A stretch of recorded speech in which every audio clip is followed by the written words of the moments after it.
ఏంటన్నయ్య నీ అర్థం దెబ్బలాడుతున్నావు అంట కదా? ఇదో రకమైన వేపుడు. అసలు సినిమాలలో ఫైట్లు ఎందుకు చేస్తాను? రేపు మా ఓనర్కి చేయించి సెలవు పెడతాను. ఏమడుగుతావు అన్ని అప్పుడే అడుగు, అన్నిటికీ బదులు చెప్తాను. ఓకే?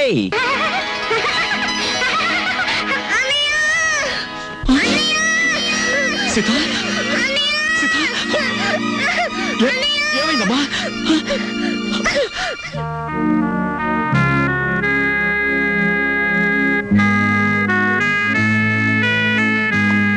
సీతకి ఎలా ఉంది డాక్టర్?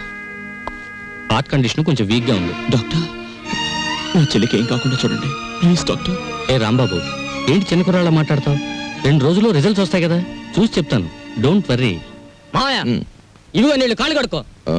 ఇదేమిట్రా, రక్తపు జలమా? నెత్తుటి నీళ్లతో నేను కాళ్ళు కడుక్కోను. మావయ్య, నేను ఆ ఉద్యోగం మానేశాను. అదేమిట్రా, అష్ట కష్టాలు ఇప్పుడు సంపాదించి ఆ బూర్జీ వాళ్ళ మధ్య తలెత్తుకుని బ్రతకలేకపోతున్నాను మావయ్య. అందుకే నా ఉద్యోగాన్ని తన్నేసి వచ్చాను. ఈసారి ఏ శ్రమజీవుల దగ్గర ఉద్యోగానికి ట్రై చేస్తాను, తలెత్తు బతుకు. కానీ కొంపలో నీళ్ళన్నీ ఎరుపు చేసే, అది మ్యాటర్. అన్నయ్య, అయ్యో ఎండ్లో వచ్చావా? చెమట పట్టింది చూడు.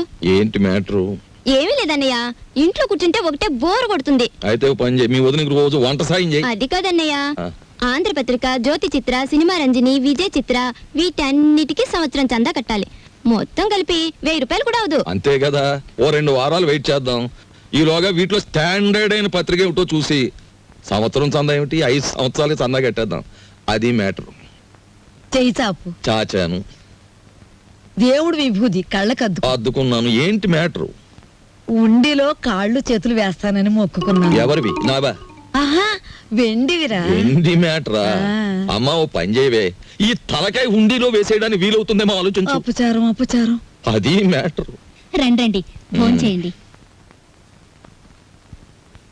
ఏమిటి మ్యాటర్ ఏమిటో చెప్పేస్తే అన్నం కలపాలా అక్కర్లేదా ఆలోచిస్తాను. సర్లే ఊరుకోండి, లేనిపోని ఆలోచించకుండా ముందు భోజనం చేయండి. తిన్న తిండి కూడా వంట పట్టదు. ఈ కొంపలో ఎప్పుడు నన్ను స్థిమితంగా ఉండనిచ్చారు? ఏవేవో ఆశలు కోర్కెలు మీవి, అవి తీర్చలేక చచ్చేది నేను. అది కాదండి, పక్కింటి సుబ్బారావు గారికి ఒంట్లో బాగోలేదట. అలాగా పాపం. అందుకని ఆయన ఫియట్ కారు చౌకగా అమ్మేస్తున్నారు. మనం కొందామా? మనమా? కొన్నమన్నాడా జబ్బు నాకొస్తుంది. ఆ తర్వాత వైద్య సహాయానికి డబ్బు కావాల్సిన మన కారు కొనడానికి కూడా ఎవడ ఉండడు, గుర్తుంచుకో. సర్లే భోజనం చేయండి. ఈ కొంపలో భోజనం చేయడం కన్నా గోదావరి రోడ్డుకి వెళ్ళి మరమరాలు తినడం బెటరు. అది మ్యాటర్. ఇంటి యజమాని అయ్యండి ఇంటికి నువ్వు చేసిందేమిట్రా? అవును మావయ్య, నాకు నచ్చిన మంచి ఉద్యోగం ఇప్పిస్తే నేనే పోషించేవాడిగా ఇల్లు. చిచి, ఏ జన్మలో చేసుకున్న కర్మో ఈ ఇంట్లో పుట్టాను. ఫోటో డబ్బా కొనాలన్నా 1,000 ప్రశ్నలు వేస్తారు. ఎవరెలా ఏడితే నాకేమిటి? నేను పురుడు పోసుకునే లోపల వడ్డాణం చేయించాలి. లేదా నేను ఉండేది నా పుట్టింట్లోనే, గుర్తుంచుకోండి.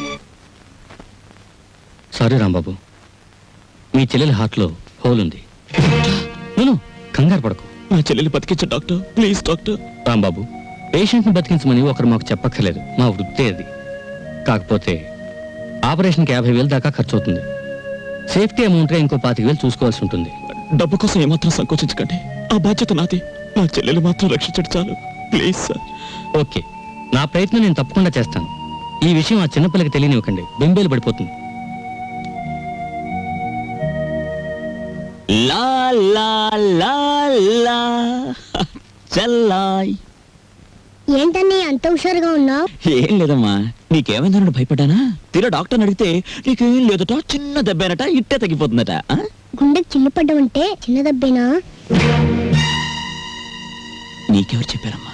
నీతో డాక్టర్ గారు చెప్తుంటే విన్నానన్నయ్య. అంత డబ్బు ఎక్కడి నుంచి తెస్తావు?